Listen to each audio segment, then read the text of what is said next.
Good evening, Ron. Thank Hi. you very much for all three for seminars. Wonderful, thank you. My question is that you said that you had the blood of our Lord examined by the Israelis. That's correct. What was their determination of that? Okay. Now, we won't be able to take second questions. I'm sorry if you're on your second one. Please just step out. I love you, but we're running out of time.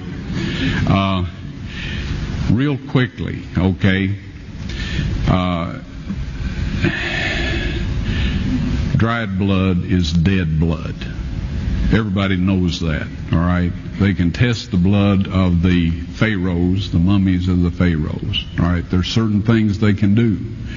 They cannot get a chromosome count by any method I'm familiar with, all right? Things keep changing. I don't profess to know everything.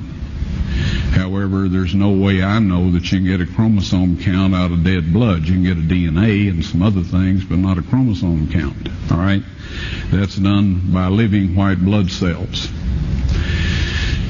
Now then, first of all, in this analysis, I took the blood into a laboratory in Israel. I asked one of the people I work with in antiquities, where is a good laboratory that does reliable work? And they said, such and such, such and such. I took it. I just said, please examine this blood and tell me what you can tell me about it.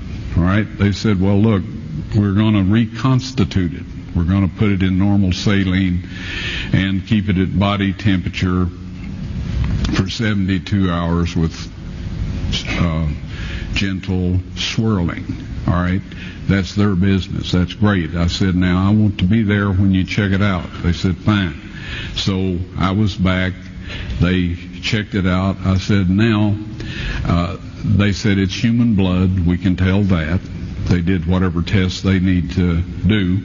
And then I said, take some of the white blood cells and put them in a growth medium and keep them at body temperature for 48 hours. And they said, well, that'll do no good because it's dead blood.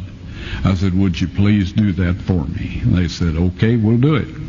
So anyway, I said, I want to be there when you take it out and examine it. So I was back there. They took it out, examined it under a microscope, and the one technician called the other one over there, and then they called the boss over there, and they were talking Hebrew a mile a minute there for a little bit, and they looked at me and they said, Mr. Wyatt, this human blood only has 24 chromosomes in it. Everybody else has 46. You see, 23 from your mother, 23 from your father, 22 autosomes from your mother, 22 autosomes from your father. You get an X from your mother, you may get an X or a Y from your father, all right?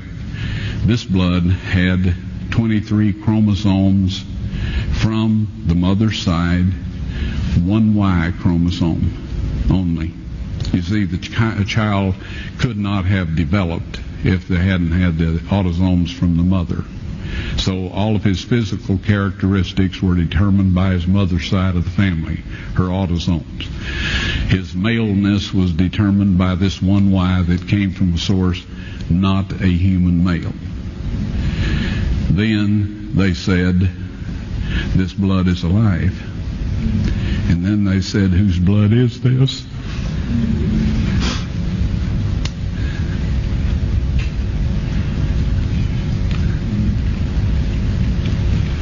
I said, it's the blood of your Messiah.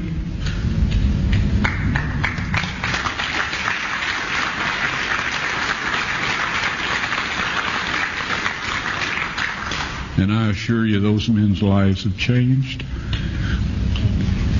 You're welcome.